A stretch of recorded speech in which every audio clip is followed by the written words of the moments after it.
Welcome back, Techies, to We the Techies here. I'm your host here, Mr. Techie. It's been a while since we've sat down, since we've talked, but today I have a very exciting product that I've been waiting for a very long time to get my hands on, and it is the Motorola RAZR Plus. Now, a little bit of background on this phone. Motorola originally introduced the RAZR branding back in the early 2000s with the classic RAZR style phones that we all know and love. A lot of us had that.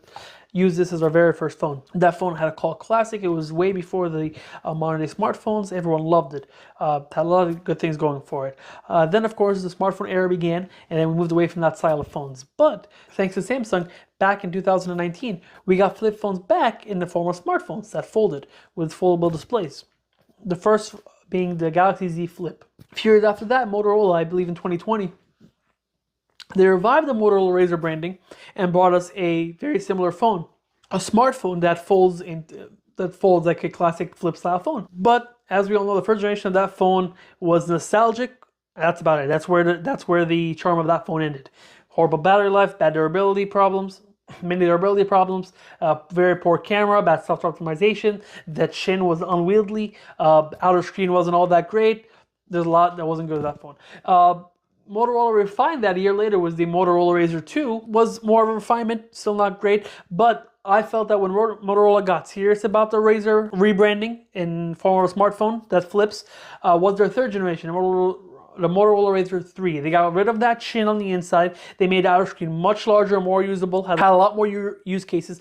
But that phone only came out in Asian markets, and I believe halfway through its life cycle, they reached in European markets, but didn't come to North America. No carrier carried it, so we were stuck with the Motorola RAZR 2. Up until just a few days ago when we saw the Motorola RAZR Plus. Other countries decided to name it the Motorola RAZR Ultra for reasons unknown. But nevertheless, this is a phone that we've been waiting for a very long time. Not specifically the Motorola RAZR Plus, but a flip-style smartphone that has a fully usable outer screen, that didn't have poor battery life, that had good cameras, that was a lot more modern smartphone and less just nostalgia. This phone accomplishes both, in my opinion, just based on what I've heard seen about it so far. Samsung basically invented this concept, flip style smartphones back in 2002 with the original Z Flip.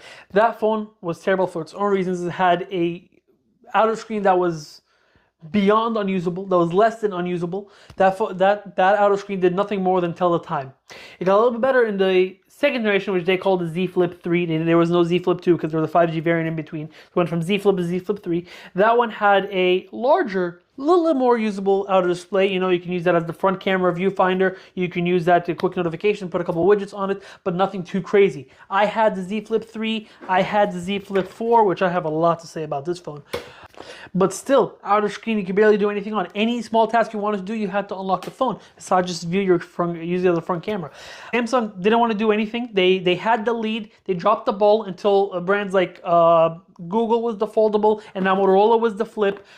Took their lead and caught up to them. Not only caught up, anyways, surpassed them. So Samsung dropped the ball, and now we're looking at Motorola for flip phones, and I have a Google Fold on the way that was going to be replaced by Z Fold 4, and that at that point I may never buy another Samsung phone again right now. So before I unbox this guy and give you my first impressions, talk about this a little bit. We went over the background of the Motorola RAZR. We talked about why I was excited for this phone. I want to tell you a little bit about my current daily driver lineup and my current history with Motorola. So currently, Techies, when I'm at work or in my tech environment, I have a couple of phones on me. I have the S23 Ultra, which I'm using to record this video from the front camera at 60 frames per second in 4K using the portrait video effect. By the way, tell me how you feel about that. The S23 Ultra, fantastic phone, my favorite Android phone hardware-wise at the moment. And I also have the iPhone 14 Pro Max, my iPhone daily driver. I have a Fold 4. I use that for all my media consumption. Most of my tasks that require multitasking and seeing things in on a large screen, I pull this out. This has been great, but more about that later in my other videos. I have my Pixel 7a because I love stock Android. I really enjoy Google Pixel phones. They have tons of smart features, and I always want to have a Pixel on me. And I recently switched from the Pixel 7 Pro to the 7a. And then also the Motorola Edge Plus 2022 edition. Why do I have the Motorola? Just because a lot of customers in store, they come in saying, I want to stick with Android. I don't want to try Google. I don't want to try Samsung or have had experiences with one or the other. So I tell them there are more options out there in the US. So Motorola. And Motorola makes some good phones. They last a long time. They're great values. Consumers really enjoy them. I sell lots of them. So those are the phones that I have with me. The 14 Pro Max, S23 Ultra, Z Fold 4, Pixel 7a, Motorola Edge Plus 2022. Right?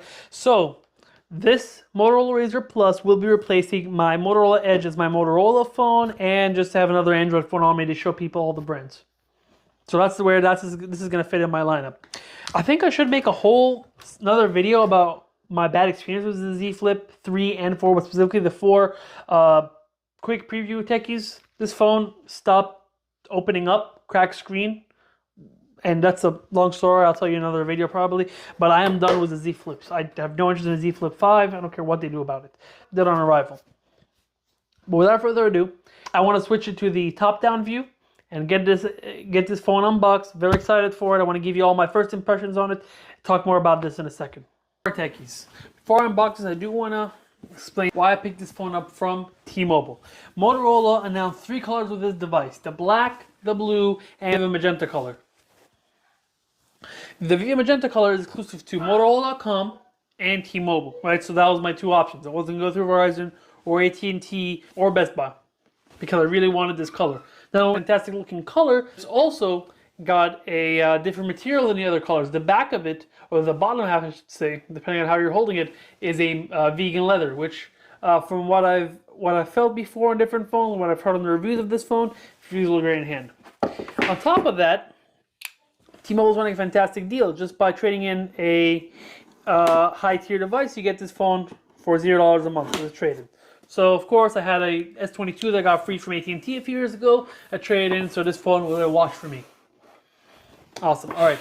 And this phone comes in one storage variant, 256 gigabytes, with 8 gigabytes of RAM. We would like to see a higher storage option with more RAM, but you can't have everything.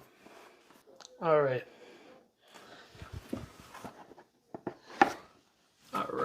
All right, and here's the first warning screen. Let's see what that tells us. All right, again, so very similar to Samsung's warning on the front of their foldable devices, saying to not remove that inner screen protector or use a third-party one so it doesn't avoid the screen. So, interesting to see there. That aspect of foldable has not changed much. It's still very fragile. All right. There we have it. And we're already seeing that beautiful color, that Viva Magenta color, and voila. That, techies, is very, very attractive color, very unique. In person, looks a lot more like a magenta-ish color, like a fuchsia pink. But on camera, I understand how some of you may see it as red. But nevertheless, it is a wonderful, wonderful color.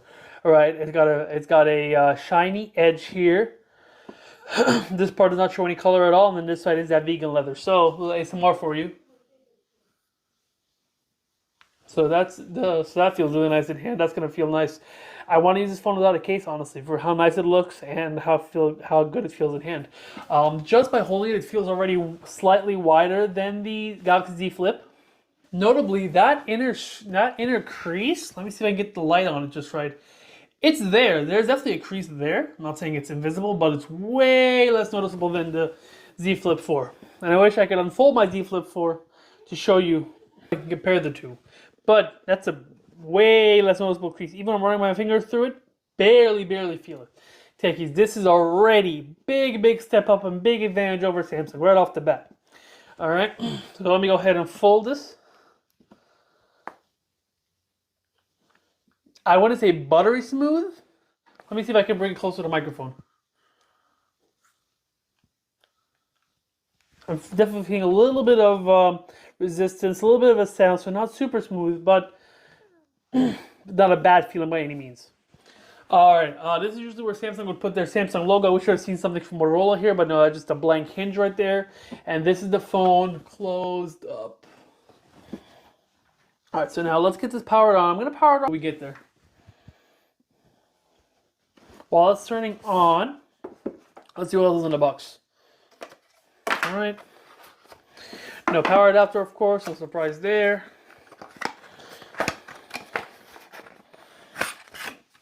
All right, quick start manual. SIM card ejector tool. I love collecting these. And USB-C, USB-C cable. All right, very traditional box unboxing experience for modern day phones. Nothing crazy there. Here we go. Got the Motorola branding there. So I guess I'm going to unfold it to continue the setup. There we go. So very traditional Motorola setup screen there. I do want to bring over a couple of phones just to compare sizes. This is the Motorola Edge Plus 2022, just to give you some comparison. So the RAZR Plus is slightly narrower and slightly taller, you know. Let's also bring the iPhone 14 Pro Max. Most of you would know that it is a large phone, so let's line up perfectly. Just to give you some size comparison there.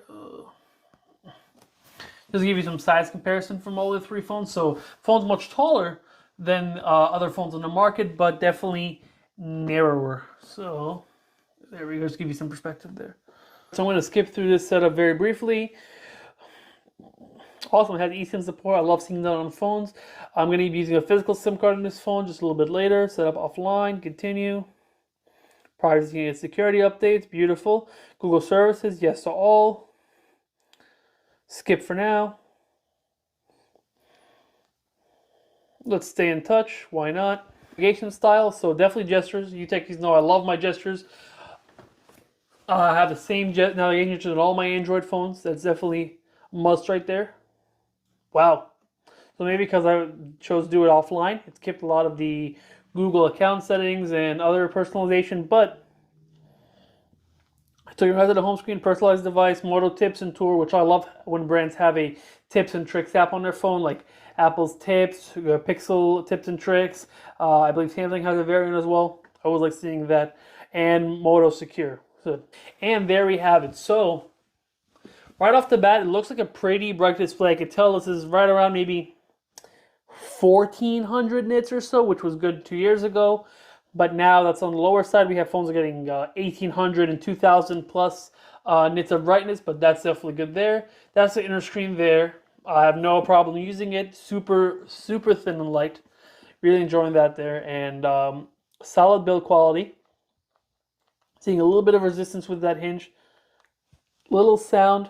We'll see how that holds up over time. Rear-mounted fingerprint scanner. Side-mounted fingerprint reader. We have basically stock Android, not much on top of it, slight Motorola touches, nothing too crazy. Pretty customizable. Now I want to close this. Oh, that sounded nice actually. That's a soft close. Let's see if you're on a phone call and you want to angrily close it. I wonder how many of those will break the phone. Interesting. All right, so there's the outer screen. That default always on display looks fantastic, actually. Very minimal. Look good. So let me see how we can unlock it. So swipe up, open the cameras by twisting, the famous Motorola gestures. That's always good. All right. And there we have, okay, so I'm glad they have big viewfinder for the cameras. Welcome, don't forget. You can also, cool, nice. Capture video, tap anywhere on the screen, cool. You can also capture by tapping the volume key, nice. Flip the phone over for a better shot, okay. You can also choose other modes and menu, cool. Okay, that's all of them, nice. So, I guess here, this is what I'm most used to when it comes to seeing how these flip and fold cell phones are on the outside. I want to see how they are on the outer screen, because this is the point of them. You want to close the phone, have a tiny phone here you can interact with and use almost completely without even having to open up the phone. So if I swipe left and right, no, I have to tap there. So I have slow-mo, video, photo, portrait mirror, and photo booth. Interesting. All right, navigation gestures there. 1x ultra wide lens. 1x.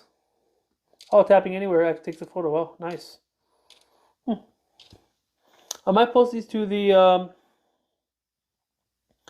Mr. Techie and to the We the Techies Instagram page, just so you techies can take a look at some of the sample shots. So let's take a picture. Wow. I am noticing one Thing is that it's very easy to block those cameras without noticing, but if I flip it this way, that's nice. That's intuitive. I like that. All right, so then you have the wide and ultra wide lens. Of course, no telephoto. Not enough room just because it's two lenses. Let's open it up and see if it picks up where I left off. Okay, good. Continue. A couple more tips and tricks. Let's flip that camera over. Continue. Solid looking front camera, Techie. So here, let me take another selfie with the inner camera. Looks fine. Slightly over sharpened, but no beautified, not oversaturated. Portrait mode looks fine. Let's see what else we can do on the outer screen. So we swipe up from that, learn how to navigate your external display. Next. So looks like the home screen looks a little bit different here. So by default, it shows you everything is by a theme. Because that's cloud, Google Photos, calendar, contacts, all of your apps. I wonder if I open like messages, for example. App permissions, allow, good. I wonder what the keyboard's going to look like. Very usable, Techies. Very usable. Yeah, spacious is just wide enough, not too wide. I can still see what I'm typing here. And if I open up, it picks up exactly where I am. Great. Wonder how like videos and everything look. Wonder how our photos look. So, those are some of the pictures we just took. Nice. And then let me see if I do this. So by default, that's restarts. I wonder if they have a setting just like Samsung does, where you can change how the phone reacts to you opening and closing. So right now we know that opening the phone keeps what you were doing on the outside, which that's really good. I wonder if it's the other way around as well. Say if I go to here I'm on the Play Store, if I close, it locks the phone. I'm going to look at settings to see if that's an option as well. But right off the bat, Techies, this is exactly what we've wanted for years from any brand, really. No one said we want Motorola to do this. No, we just wanted a phone that is a small, pocketable, one-handed device, right? Fully usable screen, and gives you that nostalgia factor and that cool factor of being a flip-style phone. That's great. A lot of people who are light phone users, they're going to be using this outer screen more than they are the inner screen. This is exactly what we wanted from brands all along. I just don't understand why Samsung took this long to actually... Why it took Samsung years to finally figure out this is what we wanted, and Motorola beat them to it. The Z Flip 5 is going to be in the market for at least another month and a half. And Motorola beat them to it. This is the game they've made for that outer display. That's pretty cool. Yeah, I've said this since day one, Techies, when I saw the Z Flip 3. If that outer screen was fully usable, I'd be a fan of this form factor. Now I'm a fan of this form factor. It has a lot more use cases. I'm going to see myself using this small screen a lot for a lot of quick tasks, and then when I need a full one, I'm opening it up. So I'm going to be using this. This is going to be replacing one of my phones, the Motorola Edge. I'm going to be having my SIM card. I'm going to use it every day at work and in my personal life. I'm going to see how it is, Techies. And I will be tweeting about this, so make sure you follow me on Twitter to hear what I have to say about this device. Get my impressions on it as I post them in real time. And I'll be posting the photos and videos from this camera in this video and in the future on the Instagram page. Wrap it up for this video, Techies. I hope you enjoyed it. Please leave me some comments on what you'd like to know about this phone, what your opinions on so far, what could I do, how could I really put this phone to the test in day-to-day use. I'd love to hear what you have to say, Techies, and I'll catch you in the next one. One more quick note, Techies. So, I shot the video of the unboxing and first impressions of the RAZR Plus about 2 days ago, having trouble getting time to sit down and edit the videos to post it, but I've been using it for 2 days now, and I just want to tell you, Techies, that standby time, and I think it's fantastic. I mean, it's a smaller-ish battery, about 3800 milliamps, yes, but I charged it that same night, and I took it in the morning, and I used it regularly, not as my main phone, obviously, but regularly. And for 2 days, It's still at like 40% battery. So yeah, it's not. I haven't had any days where I've used it heavily yet, but so far battery life is great. Everyone I've showed that phone to has been impressed and thought it was a great device, and it's definitely turned some heads. Just wanted to give you techies that little piece of tidbit, and hopefully I can get this video edited and posted soon, and then I can tell you about my day-to-day usage of the Moto RAZR Plus. But so far, really enjoying the phone now. All right, techies, catch you later.